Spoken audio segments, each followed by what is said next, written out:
Hello and welcome back to my channel. My name is Miriam and I talk about all kinds of quilting and sewing related things here on YouTube. I just started a new series called my Quilting Basics series. This is going to be video 3 in that series. So if you've missed any of the other ones, I will link the playlist down in the description box so you can watch those at your leisure whenever you want to. We've covered some very interesting topics so far. So last video, we talked all about how to pick a quilt pattern that is appropriate for your skill level and your style and things like that. And we also talked about fabric selection, and I gave kind of some tips on how to go about choosing fabric if choosing fabric is a little bit overwhelming for you and that sort of thing. In today's video, we are diving in to the fun world of cutting yardage. I know a lot of people are intimidated by cutting yardage. They are not quite sure how to do it where they get nice straight lines, and I am going to teach you how to do it. So I'm going to show you how I cut yardage. I will show you the tools that I use and just kind of give you all my tips and tricks for how I figured out how to cut nice straight strips all around how to cut fabric, okay? Before we jump into that, I've got a couple of things I want to talk to you real quick about. First off is my quilt pattern that I just released in the last video, and it is called Cozy Picnic. So this is the quilt. It's beautiful. It uses yardage. And it's a very fun, beginner-friendly quilt pattern. You get 5 size options in this pattern: baby, throw, twin, queen, and king. And I give you all the cutting instructions for all 5 sizes. You will not be left in the dark with that. You will know how much of what to cut. I'm very excited about this pattern. It's on sale right now. I'm gonna have it on sale for a few more days here. So today is March 2nd, and I'm planning on having the sale go through March 5th. So if you would like to grab a copy, go ahead.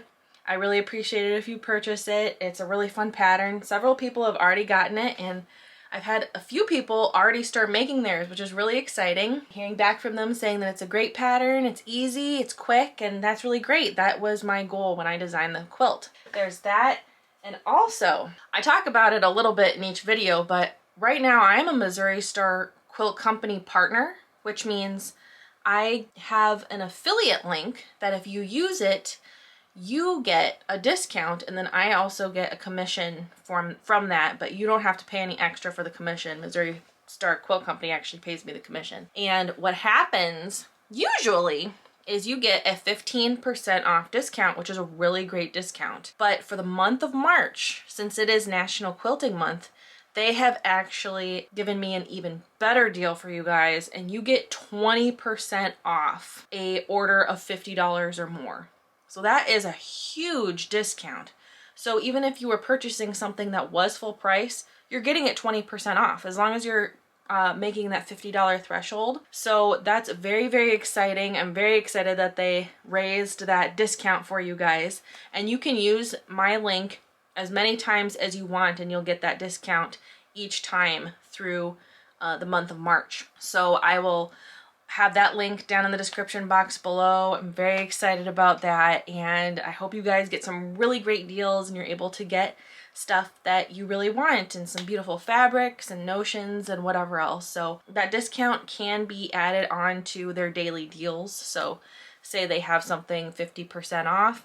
If you use my link, you'll get that additional 20% as long as you have $50 or more in your cart. And the discount is automatically applied to your cart when you're checking out. So you don't have to type in any coupon code or anything like that. There's that. And I think that's all that I wanted to cover. Oh, also join our Facebook group. We're having a fun time over there. We're sharing our projects. People who have gotten the pattern and are making this pattern along with me through this series, they're sharing what they're doing over there, and I would just really love for you to join us. We're having a really great time. It's about 250 of us right now, and it's growing and it's very exciting. So if you would like to join our private Facebook group, I'll also have the link for that.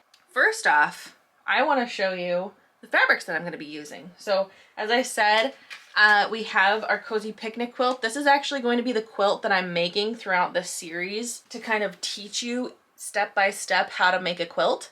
I got my fabrics from Missouri Star Quilt Company. I usually always, whenever I use solid fabrics, I use Kona solids, but for this pattern, I just couldn't find the right shades, especially of greens. Kona's greens are, you know, sometimes hit or miss. I decided to try a different company, and I'm trying Bella Solids by Moda. So I'm really excited to try these fabrics because I've never tried them before. Always been a Kona girl, but I'm excited to try Bella. I got these beautiful fabrics, beautiful solids. Look at that green. I love green. It's my favorite color. Lovely brown. And I was able to color match my colors on my pattern pretty much perfectly. Whoops. Color match my colors on my pattern perfectly with the Bella Solid. So that's what I got from Missouri Star this month. Very exciting. Beautiful solids. I'm very excited to try these out. And I really am excited about the backing fabric that I found. Here's the background fabric and my sashing fabric. So those are very similar. This is the backing fabric that I got. I searched for backing fabric that would go with my colors. And look what I was able to find. Look how perfect that is. It's got some oranges and pink. Come on. It's like this backing was made for my color combo. They're pretty much the same colors and browns. I'm really excited for this backing fabric. I got this at Missouri Star as well. We'll be going over backing and everything in a later video. But today we are going to go over how to cut yardage. We're going to be using these Bella Solids for the tutorial. And Missouri Star was so nice and sent me a t-shirt. So cute. I'm surprised I don't already have one of these. When I do go to Missouri Star, because I live about an hour and a half away, so I do go there sometimes. A lot of times I grab a t-shirt. This one is very classic. I love it. I love the color, and I will definitely wear this all the time. So thank you, Missouri Star, for the t-shirt. I love it. If you guys remember in my tutorial where I taught you how to make this cute wall hanging that says "sew," I tried for the first time Missouri Star's blend batting, and I liked it so much I decided to use it for this quilt. So I'll be using that. So that'll be really fun to kind of play around with for a larger quilt. As I noted in that video, this batting is a little bit thinner than the batting that I normally use. I normally use Pellon 100% cotton batting, and that is my favorite batting. I've tried lots of different brands, lots of different types of batting, and that's just my go-to batting. But it is a little bit thicker than this. I wanted this quilt to be a little bit thinner because I want to be able to use it during the spring and summertime and things. And I named it Cozy Picnic. I probably will use it kind of as a picnic blanket because I sit outside a lot during summertime when I'm doing computer work and stuff because I just love being outside. So that's going to be perfect for that. So I got this batting specifically for that. I'm very excited to use this. This batting is super soft, and they gave me a free quilt pattern. Again, they must do that with their batting. They must include a free quilt pattern, which is really cool. That's very nice. So there we go. So that's what I got from Missouri Star this month. I'm very excited to get started on this quilt. So the rest of the video, we are going to be at the cutting mat, and I'm going to be just dumping all of my tips and tricks that I've figured out over the years with cutting yardage. I will say I am a lefty, so I'll be showing you how to do it from my perspective, but I will try my best to also explain it as if I was explaining it to a righty. I will not be cutting with my right hand because my right hand is incapable of doing anything. Okay, it helps out the left hand, but I can't do singular things with just my right hand. I am not ambidextrous. Please bear with me. But I know there's a lot of lefty quilters out there, so that is good. But yeah, let's get on over to the cutting mat. We will get started on cutting some of this beautiful fabric. Okay, welcome to my cutting mat. So we are going to first, I like to recommend, if you are following a pattern, to label your fabrics. So in my patterns, I always label fabrics with letters. So fabric A, fabric B, fabric C, etc. That's what I'm gonna do first, just to keep everything organized and so I don't get confused, especially since some of my fabrics are very similar in color. That's what we're gonna do first. I will kind of fast forward through that so you don't have to sit here for several minutes watching me do that. And then to label them, I'm just using these little pieces of paper. They look like Post-its, but they're not sticky. So I'm just going to write down, just for my reference, I am writing what letter it corresponds to on my pattern, and then the color. So in Bella Solids, this is the color Peach Blossom. So I go like that, and then you can either clip it on, pin it on with a pin, or I'm just going to use a Wonder Clip, just clip it onto the fabric. And there we go. See? So that is fabric B called Peach Blossom. And then I'm just going to continue that along with the rest of these fabrics.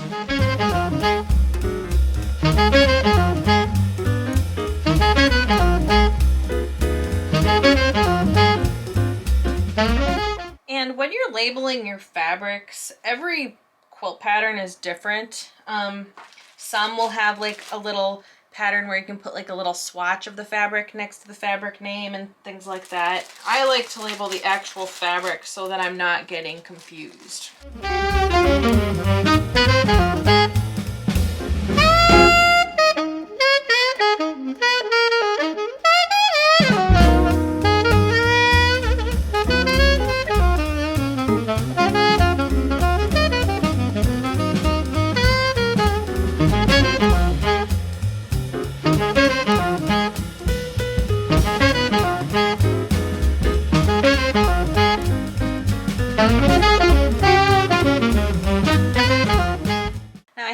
Everything labeled here, and in this pattern I have written where all the cutting instructions. So this is all for the throw size, and then later on in the pattern I made a table for all the other quilt sizes.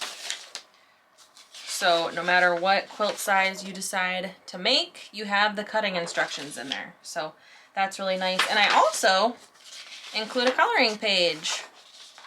So there's the outline of the blocks, and there's a coloring page so you can try out different colors. You can print this page out as many times as you want, so you can play around with colors and figure out what works best for you. So I really like adding that in. I think that's a really nice touch, and that's very helpful for a lot of people. So they just sent me an extra quarter yard of a yellow, so I'm just gonna set that aside. So if you're wondering what that is, that was just extra for some reason. Probably my fault when I was ordering. Now that I have all of my fabrics labeled here, all stacked by block, so these are for block 1, these are block 2. So I like to stay nice and organized, so that is probably my first and most important tip while cutting fabric, is to stay organized. You're going to save yourself a very big headache if you keep everything organized as you go. Before we start cutting anything, I'm gonna go over what I use to cut yardage. I use mainly 3 tools. I use a rotary cutter, very handy. You can use scissors, it just takes a little bit longer and it's not as seamless to work with, but I use a rotary cutter. I use Fiskars everything. It's just what I've always used. Fiskars is cost effective, and it's just my favorite brand of cutting materials. I've got this Fiskars ergonomic rotary cutter. I love it. I've had it for several years and it works great. I'm actually going to show you how to change out the blade because it's time for me to change out my blade. Then I have my cutting mat. I've got a nice big 24-inch by 36-inch cutting mat. You don't have to have this large of a cutting mat. If you don't have space for it, or you know, you just don't want to buy a large one, you can use a smaller one. But this is also a Fiskars cutting mat. I've had this for several years. It works great. The last thing that I like to use for cutting yardage is my ruler. I always use this ruler for when I'm cutting yardage. This is a 6-inch by 24-inch ruler. This big orange line is a piece of washi tape that I've used to mark a previous line that I needed to cut. So I'll be taking that off, and I'll show you how I do that also, which that's another tip that I give later on. But I'm gonna take that off here really quick. So, and I have had this ruler since I started, and it works great. I haven't had to replace it. I am not one of those people that believes that you need to have a ruler for every single size piece that you need to cut or anything like that. But I do think that having a long ruler like this is very helpful. This helps when you need to cut yardage, when you need to square up a quilt, when you need to cut borders. And yeah, I just really love this. I also use this for when I'm marking my quilts for quilting, if I'm doing straight line quilting. These rulers are very helpful. The lines on them are very helpful. And I just really love this ruler. Highly recommend. All of the tools that I'm using and that I will mention are going to be linked down in the description box below. I have an Amazon storefront now, which basically means it's a page where you can go and view all of my favorite quilting tools and notions and things that I purchase on Amazon. Instead of linking specific products in the description box, I will just have one link to my Amazon storefront, which then you can go and peruse all of my products that I recommend.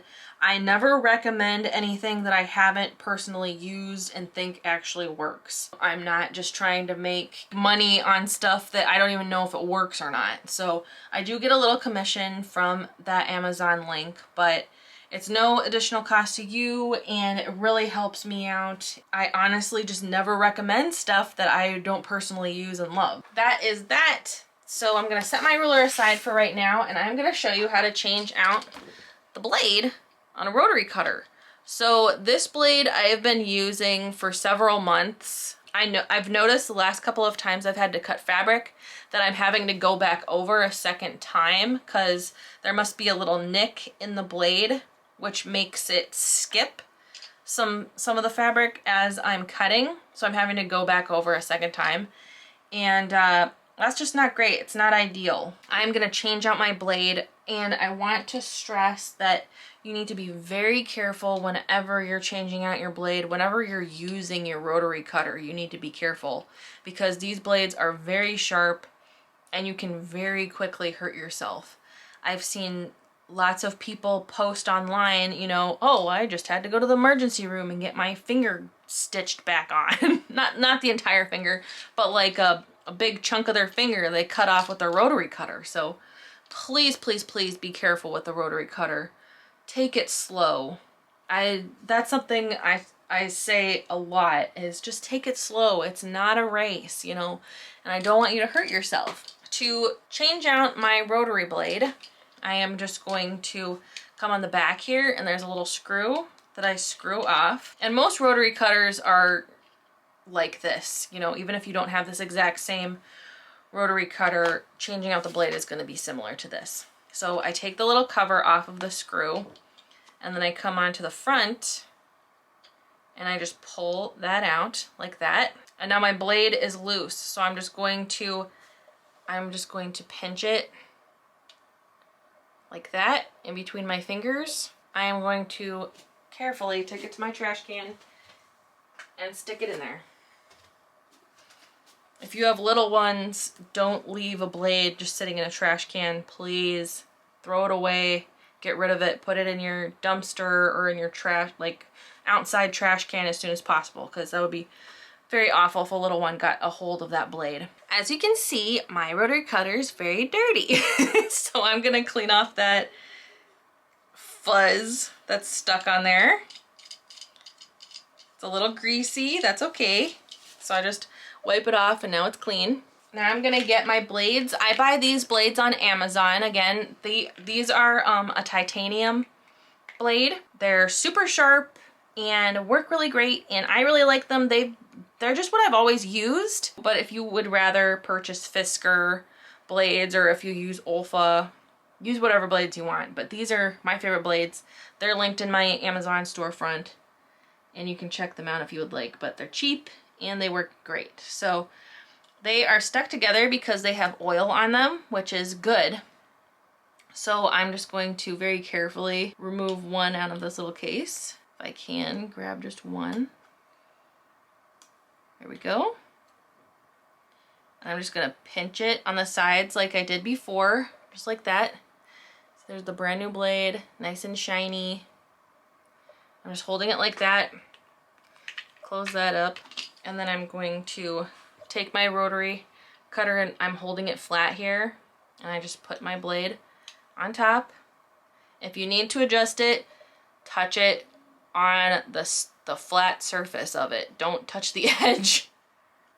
And then I'm just centering it over the hole of the rotary cutter. And then I take my little screw, little cover thing, and put that back into place. There we go. Then I hold my finger on here to hold that into place. Flip it over. And then put this back on the screw and tighten it. And I just tighten it as tight as it'll go. And there I have changed out my rotary blade. It is ready.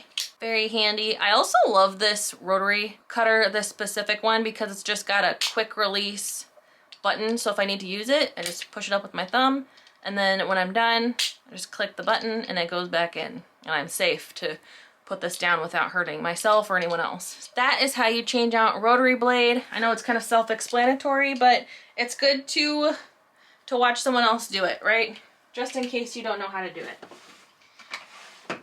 So, now that we've changed out our rotary blade, let's cut some fabric, right? I'm going to move my instructions over to the side where I can still see them. Let's start with fabric A, which is this gorgeous puke green color. I really like it. It's very nice. So this is called bronze in the Bella Solids, if you're wondering, but it's actually a green. It's not yellowish or brown, it's green. But, so I'm just gonna take my little label off, stick it over here for now. This is straight out of the bag, straight out of the box. I haven't done anything to it yet. And I'm just gonna unfold it, just like that. And I'm going to keep it folded in half. So this is the folded edge. This is the selvage. Selvage is the edge that has those little fuzzy threads on the end, and it's gonna have those little dots. So what I like to recommend first, if your fabric has a lot of creases or wrinkles in it and you are not comfortable with cutting it with those creases and wrinkles, I would take this over to your ironing board and press out those wrinkles. You want your fabric to be as flat as possible. I'm actually going to be using this fold as a guide, so I'm not gonna do anything with that fold. I'm just gonna leave it folded, okay? I kind of like to do a mixture of using the lines on my cutting mat with using the lines on my ruler. That's just how I do it. But you don't have to use the lines on your cutting mat if you don't want to, but I just kind of like to line it up. So I line up my folded edge with an inch line on my cutting mat, just to keep everything nice and square, basically. And let me bring the camera around here so you can see. So as you can see, I've got this fold lined up with the inch line on my mat, and down here, you can see that this line is not straight, right? It's going up almost 3/4 of an inch higher than this end. So what we're gonna do first is we are going to trim this bottom edge. So first things first, we need to trim that up so we have a nice square 90-degree angle to work with on this folded edge. I'm going to take my ruler and I'm gonna line up a vertical line on my ruler with the folded edge of my fabric. So I'm lining that up, and then I wanna make sure that I have fabric underneath this entire edge of my ruler. So, and it looks like I do. So now this I'm going to trim off. So I'm gonna get my rotary cutter, can open it now. It's ready, it's sharp. When you are cutting, you should not have to push really hard with your blade. If you're having to push super hard with your blade, that tells you it is time to change out your blade. Okay? When you are cutting, I want you to be hyper aware of where you have your free hand, which is the hand that's going to be holding your ruler. And just make sure that you are going nice and slow as you cut. Your blade is going to be right up against the edge of the ruler, but you don't want to push the ruler at all, because then that's going to mess up your nice straight line. And that's kind of how you get those, when you cut yardage in the center, you kind of get like a weird little wave. The reason that happens is because the ruler shifts, and a lot of times you don't even realize that it happens, okay? I am speaking from experience. So when we're holding our ruler, you want to have your hand like a little spider, right? So you're gonna hold it like that. I'm gonna get my rotary cutter, and I am going to start cutting with my blade is butt up, right up against my ruler, but I am not pushing the ruler at all. And I am just going to cut. Notice how nice and slow I'm going. And then I stop. I leave the blade in place, I leave the ruler in place, and I'm gonna move my hand down a little bit.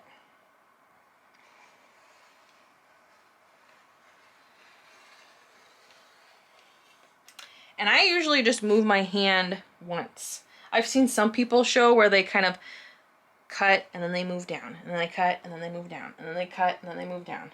Cut. So you can kind of figure out what works best for you. I've got it to a point where I really only need to move my hand one time. There we have our little trimmed off piece, which I will put in my trash can. And now I have a nice 90-degree angle here that I can work with to cut my yardage. Before you start cutting your strips, if you're using a fabric that has a really cute selvage and you want to keep that, go ahead and I would trim off the entire selvage beforehand.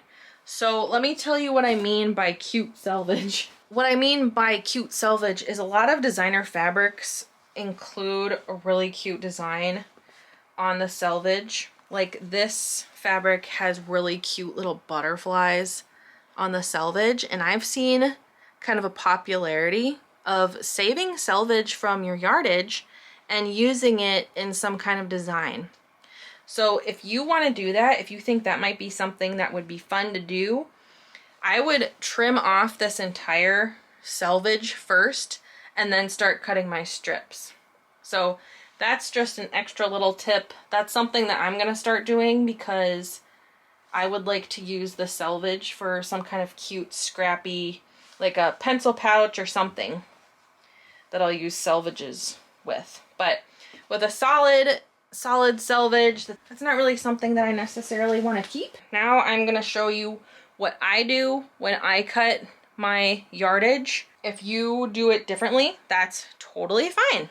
But what I do is I like to cut up the selvage a little ways, so when I'm cutting my strips, once the strip is cut, it is ready to go. To cut off the selvage, I line up my ruler so one of the lines on the ruler lines up with the edge of the fabric, and I just move it over so this edge of the ruler is past those little dots that are left in the fabric from when the fabric was being made, and then I just cut that. And I'm going to cut it at a very awkward angle because I can't get in the way of the camera.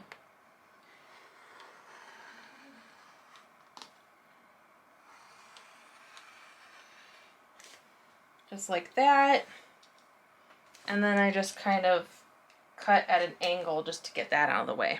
So see, there's the selvage cut, and I'm done with that. Now I am ready to cut strips. So I'm going to line up my folded edge with a line on my mat, and then I line up the bottom edge with a line on my mat. So I'm lined up here and I'm lined up down here. It's kind of an extra step, but it's just how I like to do it. So, because I like to be very precise when I'm cutting strips of fabric. So Now I'm gonna take my ruler. Let's see, for this pattern, I need some 2 3/4 inch wide strips. So I am going to line up my ruler. I'm gonna find the 2 3/4 inch line, and I'm gonna line that up with my bottom edge all the way across. We've all heard the phrase measure twice, cut once. I always double make sure that I have it lined up with the right line. If you have a lot of strips to cut at the same width, what I like to do is I actually take my ruler and I grab some washi tape. So I got my washi tape. So washi tape is basically just like this sticky tape that's popular in like the scrapbooking and planner communities. And I like to use it to mark a line on my rulers because it sticks and then it comes off very easily and it's just very helpful. I'm gonna use this dark green color, and let's see, I need a pretty long piece here. Just cut it. And then I need mark the 2 3/4 inch line.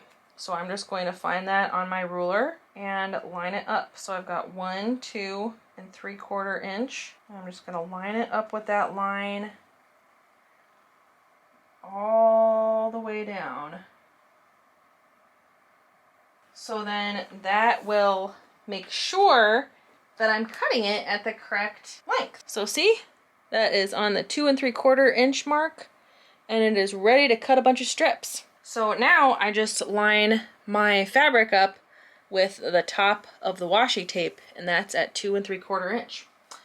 I have heard some quilters be very strict about where on that line, on the line of the ruler, you line up the fabric. Do you line it on top, at the bottom? Try to line it up in the center of that skinny little line. Honestly, I don't think you don't need to be a huge stickler about it. I would just be consistent with wherever you line it up. So if you want to line it up right at the edge, the top edge of the lines on your ruler, then always line it up at the top edge. If you want to line it up at the bottom edge of the line, then always line it up at the bottom edge of the line. It's up to you. You do what you want to do, and it should work fine, right? Consistency is more important than perfection in a lot of things quilting. That's just what I've found. Yeah, I don't think you should be a big stickler about, you know, well, you must get it right above that line or your strips are ruined. Like, that's just silly. Just be consistent. It's similar to your seam allowance, which we will talk about in another video. We'll get into that later in another video, okay? I am going to line up my 2 3/4 inch line with the bottom edge of my fabric here.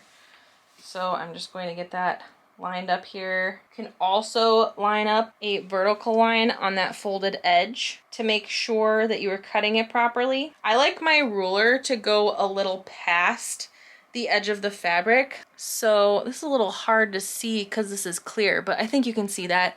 I'm about 1/4 inch away from the fold, and I just like to do that because you need to start your rotary blade right up before you actually hit the fabric. So yeah, I'm actually going to move the camera so you can see what I'm doing better, so I'm not blocking your view with my arm. Okay, so I'm lining my edge of my washi tape with the edge of the fabric, and then I'm lining up a line of my ruler with the line of my fold, and now I am just going to start cutting. If you were a righty, you would have your fold on your right side, and you would just be going this way. But I'm a lefty, so I'm going this way. So I'm going to grab my rotary cutter, and I place the rotary blade up against the edge of the ruler, and I just start cutting. And I'm going nice and slow. I've gone a little past my hand, and I stop. And then I hold the ruler in place with my left hand that's holding my rotary blade, and then I move my right hand down a little ways, making sure that my line is still lined up on that bottom edge, and then start cutting again. Nice and slow. And if you feel that the ruler shifts, do not panic. It's okay. If it shifts, you can just redo your little trim strip and try again. All right, so there is our strip cut. Oh, look, I missed a little chunk there. There is our strip cut. When I open it up, it's nice and straight. It's not wonky at all. And that's because I made sure that my edges were lined up and I kept my ruler in the same position. I think a lot of times when people get that kind of funky wave in the center is the ruler slightly moves and you don't even realize it. It's so easy for the ruler to move. So what you can do is, I know some rulers are made with kind of a sticky back, but there's also these little sticky stickers that you can stick on the back of your rulers if yours don't have those. They're like these little round kind of rubbery sticky stickers that you stick on the back of your ruler. I will link those in the Amazon shop as well, but that kind of helps hold that in place. But that is one way that I like to cut my strips. So there's one down. Let's cut another one. So again, I'm gonna line up my bottom edge with my washi tape at 2 3/4. Very handy. And then on this side, I'm lining up the 1/2 inch mark. Make sure nothing's shifting. Now, another way that you can hold your ruler, because there's different ways that you can hold it, just kind of depends on what's comfortable for you, okay? So I want you to try different ways to figure out what works best for you. Another way that I have found that works pretty well is I hold my free hand and I place it on my ruler. Like before, I have my little spider hand. I have my 4 fingers on the ruler, and then I take my thumb and I lay it down on the edge of the ruler, and that's gonna hold it in place. And this is another way that you can hold it. I found that this works. Please don't come after me in the comments if you don't like it. It's worked for me, and I'm sharing my experience, right? So I've got my thumb is not on my ruler, it's up against the edge, holding it in place. And then I take my rotary cutter, I cut. And I'm applying some pressure with my right hand holding the ruler, but you don't have to apply a lot of pressure. And then I'm just gonna move my hand again, holding the ruler with my 4 fingers, and then my thumb is up against the edge.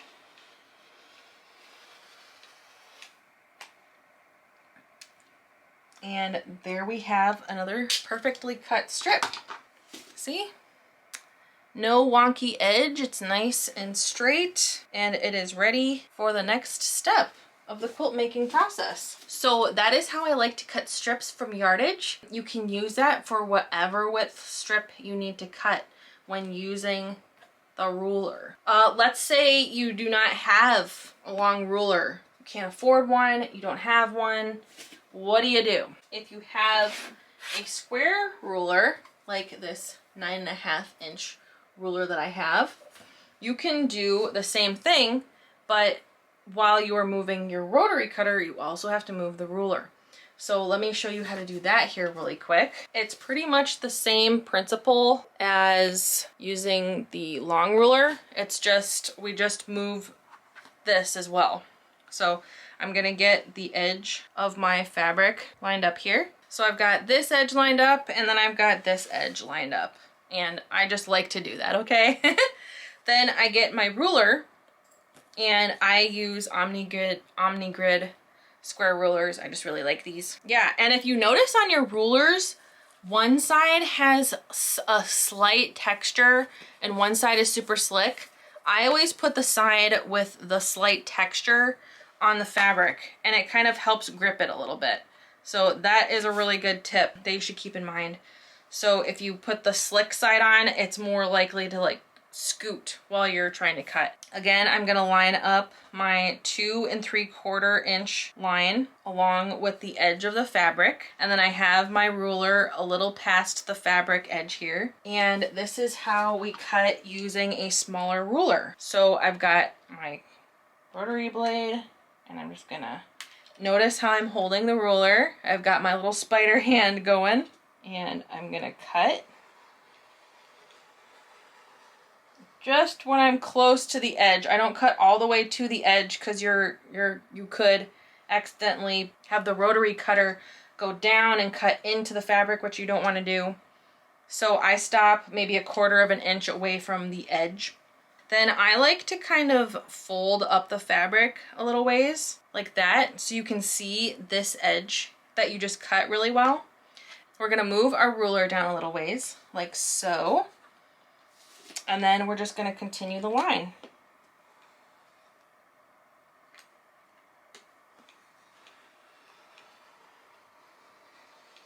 Just like that. And then we have our final cut. Make sure we're lined up.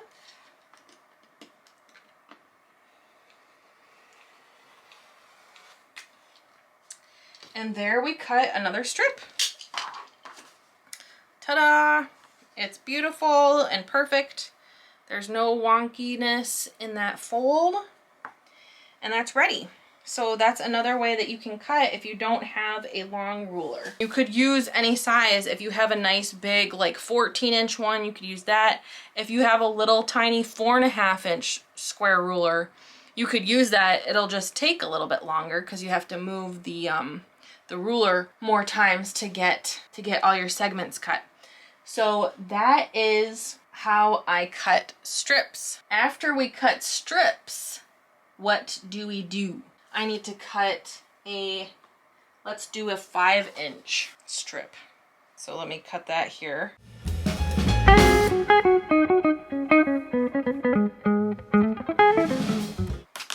All right, so I have my 5-inch strip. So now from this, I need to cut 1.5-inch by 5-inch strips. That means I take my ruler, my square ruler, and I line it up, and I'm gonna be cutting 1.5-inch strips. All right, to cut the 1.5-inch strips, I have my ruler lined up here. So the 1.5-inch mark is on that raw edge. And I've got my 5-inch line lined up with the bottom edge because they're gonna be 5 by 1.5-inch strips. And I'm cutting 2 at a time because I didn't unfold the strip. And then I'm just gonna cut this.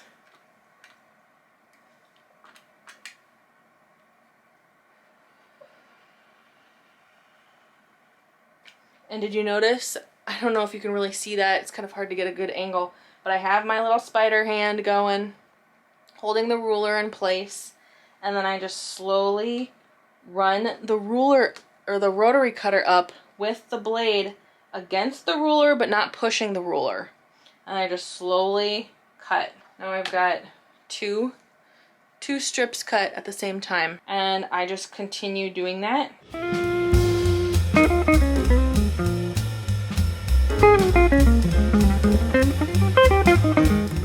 And you just go sew on all the way down that strip, and that's how you subcut from a strip. If you see in a pattern where it says cut this many strips, then subcut this. Subcutting just means you cut from the strip that you already cut. Hopefully that makes sense. Something that I want to mention when you are cutting pieces from strips, some patterns are going to have you cut one size of a strip, but then you're going to subcut several different sizes from this strip. I recommend cutting or subcutting the larger pieces first. Then when there's fabric left over, you can subcut the smaller pieces from that leftover strip. If you do it the other way around, a lot of times it's going to use up more yardage. Let's say from this, if your pattern calls for a 5-inch by width of fabric strip, and then you're supposed to subcut, I don't know, 3 5-inch squares, 7 2.5 by 3-inch rectangles, and 10 1-inch squares. What should you do? You do not start with the 1-inch squares. You start with those larger 5-inch squares. Then you move on to the next size down, which would be, what did I say? 2.5 by 3-inch rectangles, I think I said.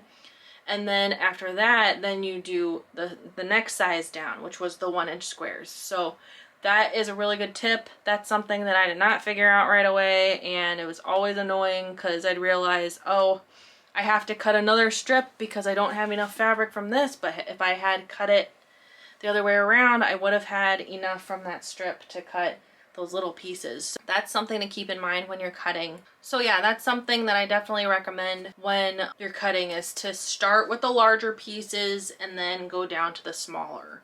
So that was a big thing that I figured out probably like 2 years into quilting. Yeah, I hope this has been helpful. Something else, if you just find that you are really having a hard time, especially when you're cutting strips, when you're cutting your yardage, and you just cannot get rid of that annoying little curve in your strips. Something else that you could do, I've done this before, but I don't really have to do it anymore because I've gotten a lot better with cutting straight lines for strips and stuff. But something that you could do is you could use a starch spray or something like Best Press and spray the fabric real good and then press it so it is like super stiff, and that will help. Sometimes the fabric just gets stretched wonky and you just, it is what it is, you know, and that's what happens sometimes, and it can mess up with your cutting. But if you use that Best Press, that really stiffens it up and that would help. But I think a lot of times when you are having issues with your cut lines being straight, is either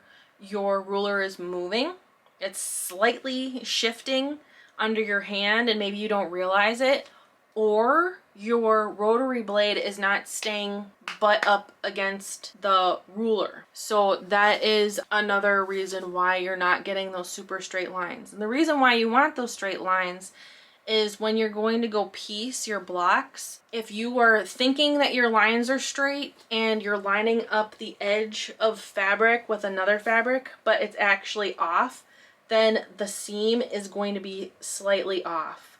And if that happens with enough of your blocks, then your block could be not the right size, your seams could be wonky, you could possibly have stitches come undone because you don't have a large enough seam allowance if you're not lining up your edges properly. There's just, it can really wreak havoc on your overall quilt. And you want your lines to be nice and straight because, you know, your quilt is going to last a long time. Because if you're going to take the time, lots and lots of time to make the quilt, you want it to last, right? That's something that I am a little bit of a stickler for, is my cutting process. Is I really want my pieces to be cut properly, because if you cut your pieces properly, it's a lot harder to mess up the blocks. At least that's what I have found. That's something that I definitely recommend. Before you start cutting any of your beautiful fabrics that you have, get some really cheap fabric from someplace, from a garage sale, from a thrift store, something, and just practice your cutting. And that will really help you to get that muscle memory down with your brain and your hands. It's just like so many other things that I teach with quilting, with free motion quilting, or with getting that really nice crisp 1/4-inch seam. It's all about practice. Anybody can cut perfectly straight strips. I believe it. It is possible. So you just got to practice. And please do not be discouraged if you're having issues with cutting it. You are going to get it. You are going to get the technique. Just please be very, very careful with that rotary cutter. They are very sharp. You don't want to try to zoom through cutting and your rotary blade accidentally hop up on the ruler and slice off the tip of your finger. Ouch. I've never done that. I have not cut myself with a rotary blade, which I am so glad I have not. Really, really want to stress that please be careful. If you're helping, if you have your children helping you with quilting, or if you're trying to teach your children or grandchildren how to quilt, please watch them with the rotary blade. It's just, it only takes a moment to make a big owie. So, yeah, that's pretty much, I think that is a really good starting point with cutting. And if you can get those techniques down with squaring up your fabric, getting that bottom edge that you're cutting nice and straight, cut off that selvage, and then just really work on lining up the lines of your ruler with the bottom edge of your fabric. Don't let that ruler shift, and keep that rotary blade up against your ruler. You will be golden with cutting at your pieces. And then remember, cut the bigger pieces first and then move on down the line. And yeah, and don't forget, my quilt pattern is on sale for a few more days. If you would like to pick one up, you can. Yeah, I'm just very, very proud of this quilt pattern. I just think it's so cute, and I'm so excited to see everybody's makes of it. I'm so excited to make this quilt and show you the finished results because it's gonna be so pretty. And don't forget that really special discount link with Missouri Star Quilt Company, 20% off purchases over $50. It's a great deal. It's a great way to celebrate National Quilting Month, and I'm just so excited for that. And I will talk to you in our next video. Let me check my planner here real quick. What is our next video on? So you have something to look forward to, right? Okay, next video is all about piecing and seams. So we are going to get into that deep discussion of seams, 1/4 inch seams, scant 1/4 inch seams. Is it important? We're going to talk about it. So I'm very excited for this series. Thank you all so much for watching. If you are not subscribed yet, please consider subscribing. I would love to have you join me. And if you have any extra tips about cutting fabric, leave them in the comments below. I would love to hear them, and let's just all learn from each other, right? That's what quilting's about, really. It's about us coming together, sharing our tips and tricks, and making beautiful quilts. All right, have a great rest of your day, guys, and I will talk to you soon. Bye.